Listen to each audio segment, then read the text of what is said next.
শেখ হাসিনা সহ অভিযুক্তদের বিরুদ্ধে আনা ৫টি অভিযোগ সন্দেহাতীতভাবে প্রমাণ করতে পেরেছে প্রসিকিউশন।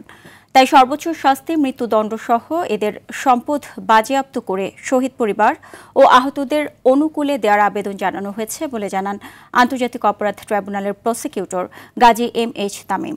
সকালে জুলাই আন্দোলনের প্রথম শহীদ রংপুরের শিক্ষার্থী আবু সাইদ হত্যা মামলার সাক্ষ্য গ্রহণের ১৪তম দিনে এসব কথা বলেন তিনি।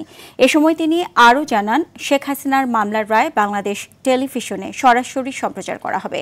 শেখ হাসিনার সাজা প্রসঙ্গে এক প্রশ্নের জবাবে তামিম বলেন, প্রধান আসামি নারী হলেও শাস্তির ক্ষেত্রে বিশেষ কোনো সুবিধা পাওয়ার সুযোগ নেই। এদিকে আগামীকালের রায় ঘোষণাকে কেন্দ্র করে ট্রাইব্যুনাল ও হাইকোর্ট এলাকায় নিরাপত্তা জোরদার করা হয়েছে। আপনারা তো প্রমাণ করতে পেরেছেন? প্রসিকিউশন অবশ্যই মনে করে যে এই ৫টি অভিযোগে আমরা সন্দেহাতীতভাবে প্রমাণ করতে পেরেছি।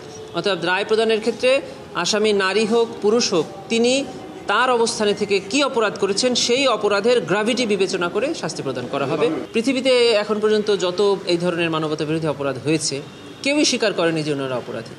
তারই অংশ হিসেবে উনি অস্বীকার করেছেন, কিন্তু আদালত এটাকে ডিসাইড করবেন যে উনি আদৌ অপরাধী কি নয়।